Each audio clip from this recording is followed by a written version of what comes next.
let's just say I changed my view more to be against the schools, and the school was like, do you affirm this? I could have lied on that. I could have just been like, yeah, I believe this. And that's not on the school, that's on me. Sure. Even if she brings that up, I suppose Fuller can say it's not our responsibility. It is the responsibility of the people we employ to actually be truthful. Ruslan. Fuller has had this interesting issue where they basically recently fired their senior director of the Berm Center. Now, I think this is like their arts center, and her name, this is a letter that I got sent to me from somebody at Fuller who requests to be anonymous. Her name is Ruth Schmidt. She identifies as a she, her. Those are her pronouns. This happened because, and we'll read the letter together, but because she would not affirm Fuller's view of sexuality and their view of orthodoxy statement. She got fired for not affirming it because she is someone that is same-sex attracted, same-sex relationship, and ordained in a same-sex denomination. Okay, it's very clear to know that she's not just same-sex attracted. No. She's in an actual relationship. I believe so. Let's look at this letter. So this is written to the president. She says, so this is passed around within them, their circle, and then it was sent to me. Until today, I was a senior director of Berm Center. Although we never had a chance to meet, I appreciate your support at past Berm events. How big is Fuller University where one of the directors, senior directors, never gets to meet the president of the school? I mean, it's a pretty big school, but like what's pretty big? Like tens of thousands, hundreds of thousands? Oh, like, no, let me look that up. Yeah, that's a good question to ask. I mean, humongous campus, by the way. Like, they have apartment buildings they own in that area where the students live at. Beautiful campus as well. It's in Pasadena, right? Let's see. I'm trying to figure out. Student population is? Yeah. What is this? Okay, 2,300. It's not like big, it's very but it's not interesting crazy that big. They never got to meet. For me, it depends on the hierarchy, and then like maybe deans run certain things, and they don't deal with the president. Okay, that would make sense. I'm a small business guy, bro. So I'm just kind of like, huh? Like, this is weird. I appreciate your support at past Berm events. Specifically, thank you for attending the Fear Makers Conference and the BLK Halos Gallery or Black Halos Gallery. I don't know. I'm writing to you regarding my firing. As you already know, I could not personally affirm the annual signing of the community standards that Fuller makes senior staff participate in. So I was terminated today. I was told my promotion to senior director would come with the requirement to sign the community standards every year. Okay. Sounds pretty straightforward on Fuller's part. Yeah. Here's our community standards. The interesting thing is if you're going to be a certain position, you have to sign it. You have to sign it. So I'm assuming she could have said, I don't want the promotion and just not sign it. Interesting. Yeah. Yeah. Her promotion to senior director. Interesting. Maybe if you work in a cafeteria at Fuller, you don't have to sign this statement. But even staff wise, like in regards to like teaching wise, it seems like there's a difference between who has to affirm what. Sure. No, that's a good point. That's why I said, like, if you're just a regular staff person, right, maybe you don't have to sign this. I am being ordained into a denomination that performs gay marriage ceremonies. I have worked for the PCUSA and the UCC, two denominations out of many that have partnered with Fuller and both affirm gay clergy and gay weddings. Signing the community standards is in direct conflict with my call to become a minister of the word and sacrament. Something to think about that's important is the way she puts it is that I've partnered with. So these denominations have gradually changed their views and become more and more progressive and liberal. So yeah, they've partnered, but are they still partnering is a good question to ask. And I don't know whether they are or not. But just because they've partnered in the past doesn't mean they currently are. And when they did partner in the past, did they still have these views? I guess let's just benefit of the doubt say they're still partnering with these denominations. Yeah. But Fuller's done ministry work with like Mormons, like gatherings, like theological gatherings with Mormons and stuff. They're pretty, I think, loose in regards to who they work with and what they do. But at the same time, they could partner with people and still have a standard for their staff, especially senior staff. Yeah. So she says that they did. I think they are currently still partnering. I'm not okay. Yeah. Even if they are, that doesn't mean their standards when it comes to their staff and what they have to sign has to change. Yeah. As you know, I explored the possibility of signing a legal rider that I wrote, which I hoped to attach to the community standards. I would have welcomed the collaboration toward a non-coercive partnership, and I would have signed the community standards with the rider. The rider would have protected my job at Fuller and allowed me to respect but not agree with Fuller's traditional view of marriage. To be clear, I was not asking Fuller to agree with me, but I was asking Fuller to act ethically. So now she raises the standard of they're acting unethically by honoring my call to ordain ministry. A seminary that that calls itself multi-denominational and does business with LGBTQ plus affirming denominations should make room for its alumni to become ordained in those denominations and maintain employment at Fuller. So now the claim is that they're still doing business with denominations that are LGBTQ affirming. By the way, if The Chosen did this, people would lose their minds if they found out The Chosen was doing this. Yeah. But because it's Fuller University and I don't know what's hush hush and what's not and whatever, it's like, no one cares about this. Yeah, well, I'm academics. People aren't really interested in it. The funny thing is, Fuller usually gets in trouble for being liberal and progressive. Right. The fact that they're in the hot seat for taking a stance on especially the marriage thing, to me, is refreshing. I got a friend right now that's studying at Fuller from our church. And like even like going there and who goes there, like I advise people differently if they were considering Fuller for schooling. Like if they have no Bible college experience or anything like that, I advise them differently as to when they're prepared enough to go. Because you kind of get a different experience depending on the professors you have and theological views. And if you're not trained enough to deal with some of the ideas that might not be very orthodox, you're going to have a very hard time.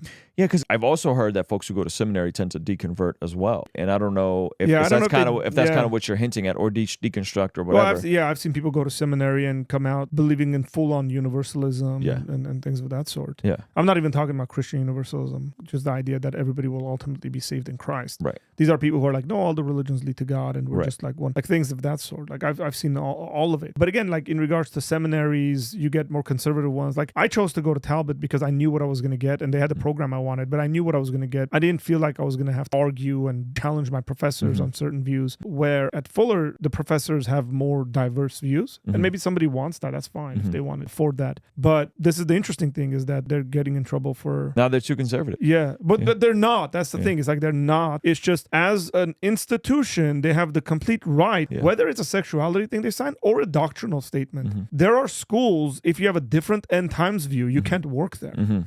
I might not like that, but it would be weird if I applied there and got a job, and then let's say I agreed with the end times view initially when I got the job, and then 2 years later they came to me and they were like, hey, you got to sign this document that you believe in this still. And I was like, I don't believe in this anymore. I've changed my mind on this issue. Like, you kind of can't work here if you don't believe that. And then I complain about, why can't I work here? You guys, let's make a deal or something like that. Now maybe the school might do that, or they might just say, no, we're going to stick to our guns and do that. And it seems to me that's what Fuller is doing with her. So check this out. So she says, currently Fuller is functioning in an ethically compromised manner. It is wrong to make money from denominations who affirm gay marriage, but then fire your employees for getting ordained into one of those denominations. Out of respect for my LFD supervisor and out of respect for BJ, I want you to know that I went through the chain of authority before I was terminated. I escalated this through the correct channels 3 months ago, but when the proposed writer reached human resources, I was met with a firm no. I understood that HR has a responsibility to protect the peace of the institution and that my request was a disturbance to that peace. While I respect the role HR plays to preserve the stable work environment, I also must respect my integrity and call Fuller to higher ethical ground. So she's saying she's taking the higher ethical ground position. Yeah. My request to you is that you would take the writer to the board of trustees and assess if it is something that could serve as a trial run for others in the Fuller community who are ethically at odds with Fuller's community standards. Currently, you have deans. This is interesting. Currently, you have deans who cannot in good faith say that they affirm the school's sexuality standards on a personal level. She's doing a little bit of snitching here. She's doing a little bit of dry snitching here. Listen, I know I didn't sign this, but I'm telling you, there are deans at the school who on a personal level. But she's being like academic. I want you to scroll back a little bit, because I think what she's saying is not very fully truthful. Okay. She's saying you guys are firing someone for getting, look at that line. It is wrong to make money from denominations who affirm gay marriages, but then fire your employees for getting ordained. She's not getting fired for getting ordained. She's getting fired for not signing the sexuality document. Yeah. That is not an honest statement. Blatantly, they didn't go and find her and they're like, hey, you're getting ordained to this denomination. You can't work here anymore. They don't even care about that, it seems to me. What they care about is, can you sign this document we have here? The other thing is, when in regards to her telling on the deans and stuff like that, look at the way she picks her word, that they can't affirm it on a personal level.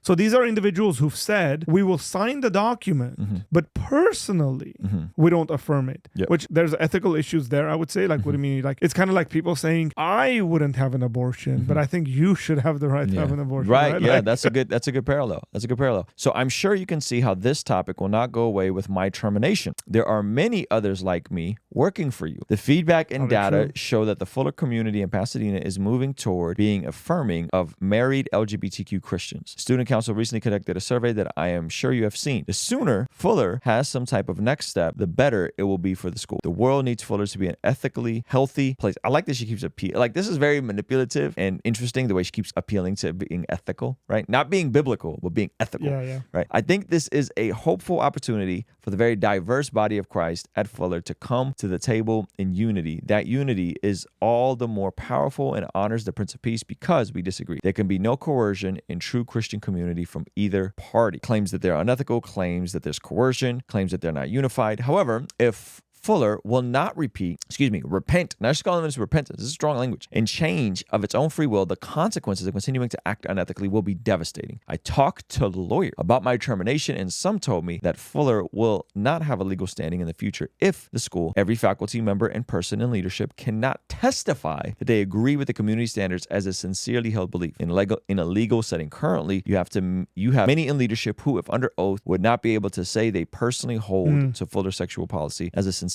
held belief. Just because faculty and senior leadership sign the community standards every year does not mean Fuller is protected from legal consequences in the future. She seems to be right about that. The interesting thing here is that line that where it says there can be no coercion in true Christian community. Like, has she not looked at church history? Like, what do you mean? Like, so Christian communities who've taken extremely strong stances on these sorts of things haven't been true Christian communities.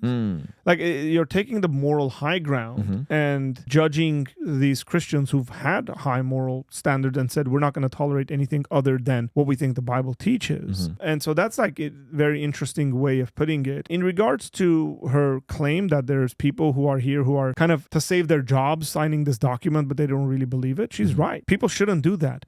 I also think Fuller's kind of made their bed to a certain extent. For many years, since the 70s, they've kind of conceded on many things culturally and try to be more diverse, more accepting, more everything. And then now it seems like it's that final step where people are saying, well, if you've conceded on all these issues, here's the one that you need to concede as well. And maybe Fuller's going to say, enough is enough. We're not going to do that anymore because this is too much, and give a pushback.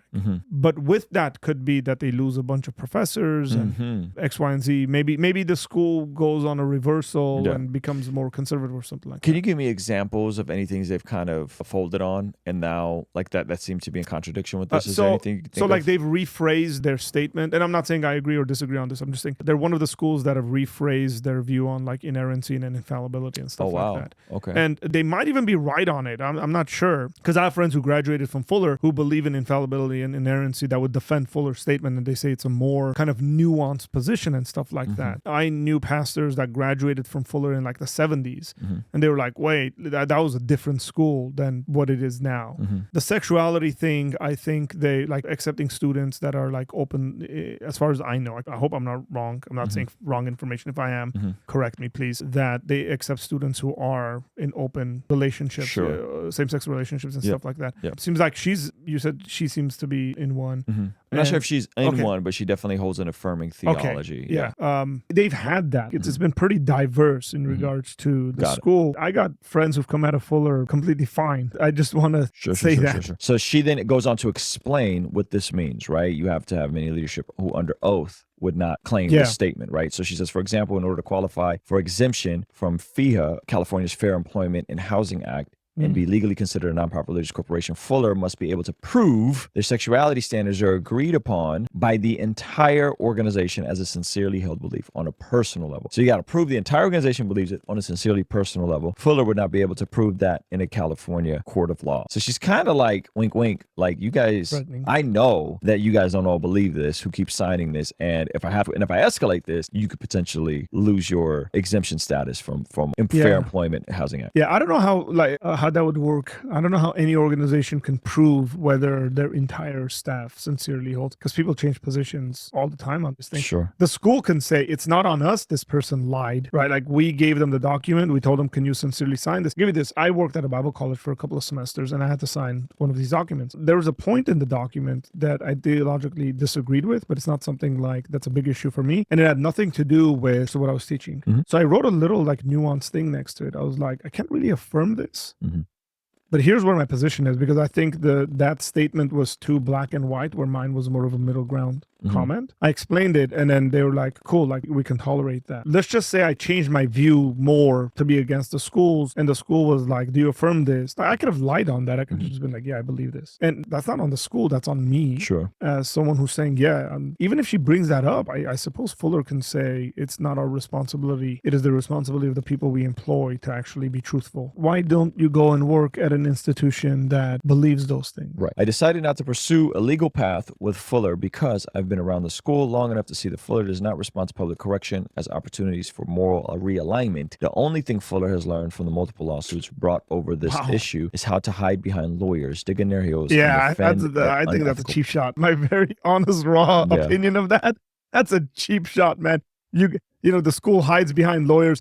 Yeah, because people take them to court. Right. Where else are they supposed to hide behind? This gets really wild. I've been thinking about the prophets in the Hebrew Bible as I walked through my 3-month termination journey. Time after time, God's people were given a chance, a warning, an opportunity to change and act justly. The prophets were uncomfortable voices in the community, but they were a gift. So my question is, would those same prophets agree with your same-sex opinions? Theology, and theology. Yeah. They definitely would not. Yeah. Termination is one of those warnings and gifts for Fuller. Don't miss this opportunity. The time will come when God's patience with Fuller's double life will run out, and God will leave Fuller to the consequence of its unethical standards. Standing for justice often means we have to make some good trouble happen. A calm but firm demand for justice. So her appeal to justice here, I think, is amazing. This is my plea to you. Please use my termination from Fuller as a catalyst to make the school's community standards ethical and truly accessible for all clergy, faculty, staff, and students, or stop taking money from gay affirming denominations and stop publicly calling Fuller multi-denominational. Well, what if they're just multi-denominational, but they just don't rock with the gay denomination? She's saying that they do take money from them. My thing is, if those denominations don't want to give money to Fuller and they see Fuller as odds against their denominational values or whatever, don't give money to Fuller. The time has come to end Fuller's well-practiced doublespeak. I was a student for 6 years, and I've worked at Fuller for 5 years in multiple departments. The staff and faculty of Fuller have been foundational in my journey toward leading the people of God. I heard my call to preach in the Fuller classroom for the first time as a grown woman in her 30s, for many women raised under oppressive and patriarchal leadership. Stepping foot on Fuller's campus was the first time we experienced equality and respect in the church. Fuller changed my life, and while I am sad that my time here has come to an end this way, I'm energized with hope because I know when the truth is spoken publicly, change is possible. I am living proof. Thank you for reading this email. I pray that you take action because of it. P.S. I am sending this letter to every student, alumni, professor, and staff member at Fuller who I know would like to see the policy change. I also want there to be visibility into my termination process. Justice requires transparency. Man, I have a hard time believing someone who says the first time they ever experienced respect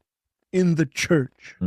That's a big That's a big statement. Yeah. Like, you're telling me your entire life as a Christian, you never experienced respect and equality till you went to Fuller? Where were you living? Yeah. Under a rock? Like, seriously. I mean, maybe she was living in Gaza. Maybe maybe she was living somewhere like, where, Maybe so. It's just, for me, it's that just face value can't be true. So let's look up the word respect, because I think this is important, right? Respect, a feeling of deep admiration for someone or something elicited by their abilities, qualities, or achievements. Due regard for their feelings, wishes, rights, or traditions of others. Admire someone or something deeply as a result of their abilities, qualities, or achievements. The definition here is that because you have certain abilities, qualities, or achievements, therefore you're admired. Therefore you're extended respect. Therefore you are esteemed and regarded highly because of abilities, qualities, or achievements. I don't know how people want respect without having specific qualities deemed valuable by, you know what I mean? So like, unless she means like, as a woman, I was just like always gets ignored or whatever like that. Could that hard be to an believe? experience? Hard to believe that in every church that she's ever been. Or maybe she hasn't been to a lot of churches. Like, look, man, I go to a church that has male elders. We have male deacons. We don't believe in female elders or deacons. We have women in our church that are some of the most theologically astute and mature individuals whose opinions are valued highly and respected and honored, and we elevate them every chance we get. And individuals that might come into the church that don't know that or whatever, like quickly realize that.